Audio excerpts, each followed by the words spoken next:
Hello everyone, this is Aprajita from evidyarthi.in and let's continue the topics from the chapter number 3. Why do we need a parliament? From your book Civics.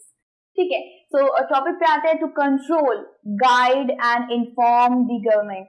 अब ऐसा नहीं होता कि भाई government बन गई है और जितने भी लोग हैं पछता रहे हैं भाई अब तो गवर्नमेंट बन गई, अब हम चेंज भी नहीं कर सकते कुछ, ऐसा कुछ नहीं है। आप अपने रिप्रेजेंटेटिव्स को पार्लियामेंट में भेज सकते हैं, अपनी बातों को कहाँ पहुंचा सकते हैं, पार्लियामेंट में पहुंचा सकते हैं कि गवर्नमेंट कुछ भी गलत कर रही होती है, कोई भी चीज होती है तो वो पार्लियामेंट में सुधारी जाती है, वो उन्हें बताया जाता है कि आप ये गलती कर रहे हैं या फिर आप इस लॉ को चेंज करिए। एग्जीक्यूटिव को भी बोला जाता है कि ये लॉ सही नहीं है, इस लॉ को अबॉलिश करिए, बैन करिए। ये जितने भी चीजें हैं डिस्कशन के थ्रू होती हैं, तो ये सब क्या होता है पार्लियामेंट में ही होता है। अब हम पता करते हैं कि गवर्नमेंट को गाइडेंस, कंट्रोलेंस और इंफॉर्मेशन यानी कि इन्फॉर्म, कंट्रोल को control, guide and inform government को कैसे किया जाता है पार्लियामेंट के अंदर, कि वो क्या गलती कर रहा है या फिर वो कुछ सुधार सकता है। ठीक है, in the question are MPs elicit information about the working of the government. The opposition party highlights the drawback of the government and forms its popularity. भाई ये काफी ज्यादा साधारण सा पॉइंट है, चलिए इसको देखते हैं। क्वेश्चन आर करके यानी कि क्वेश्चन आर यानी कि ऐसा घंटा जिसमें सिर्फ क्वेश्चंस करे जाते हैं गवर्नमेंट से और बातचीत वार्तालाप चलती है, डिस्कशंस चलते हैं, वो एक पार्लियामेंट में एक आर है। ठीक है, वहां 0 आर भी है लेकिन आपके चैप्टर में पहले क्वेश्चन आर की बात हो रही है। ठीक है, वहां पे क्वेश्चन आर करके एक टाइम होता है जिसके अंदर जितने भी मेंबर ऑफ पार्लियामेंट है यानी कि जितने भी मेंबर्स हैं वो लोग गवर्नमेंट से क्वेश्चन करते हैं। अगर उन्हें कुछ भी अच्छा नहीं लग रहा होता है, फिर उनके मन में कोई भी चीज होती है तो वो गवर्नमेंट से क्वेश्चन करते हैं या फिर गाइड करने की कोशिश करते हैं या किसी चीज से उनको बताते हैं कि भाई आपको ये चीज नहीं पता है, आप जरा इसे देखिए। ये सारी चीजें चलती है through discussion and all those things. ठीक है, The opposition party highlights the drawback of the government.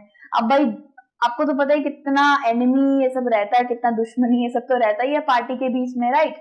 सो जिसकी गवर्नमेंट होती है, ठीक है, जिसकी भी गवर्नमेंट, आप देख लीजिए बीजेपी है और कांग्रेस है, कभी छोटी मोटी तकरारें चलती रहती है इनके बीच में, राइट। सो बीजेपी क्या है, उसने अभी गवर्नमेंट कर रखी है, उसने अभी गवर्नमेंट बना रखी है, और कांग्रेस क्या है, वो बस पार्लियामेंट के रिप्रेजेंटेटिव्स है। ठीक है, तो वो क्या करेंगे, वो बोलेंगे अरे बीजेपी आप ये सही नहीं कर रहे हैं, बीजेपी आपने ये गलती करी है, अरे वो वहां पे इम्प्लीमेंटेशन क्यों करा आपने, पॉलिसी क्यों करा, अरे वहां पे वो ट्राइबल लोगों को दिक्कत हुई। सो ये सारी चीजें कौन करेगा, जो पार्टी, जो सामने की अपोजिंग पार्टी है, वो जो गवर्नमेंट बना रखा है जिन्होंने, उनको वो क्वेश्चन आर के वक्त पे ब्लेम निकाल सकता है, ड्रॉबैक्स निकाल सकता है, उनकी कमियां निकाल, ड्रॉबैक्स निकालना यानी कि कमियां निकालना, ये सब कर सकता है। और अगर उसकी बात में दम हुआ, उसकी बात में दम हुआ तो उसको पॉपुलैरिटी भी मिलती है, ठीक है, सपोर्ट भी मिलता है। ठीक है, उसके बाद आ जाते हैं finding drawbacks in government work is a difficult task as they are ready to.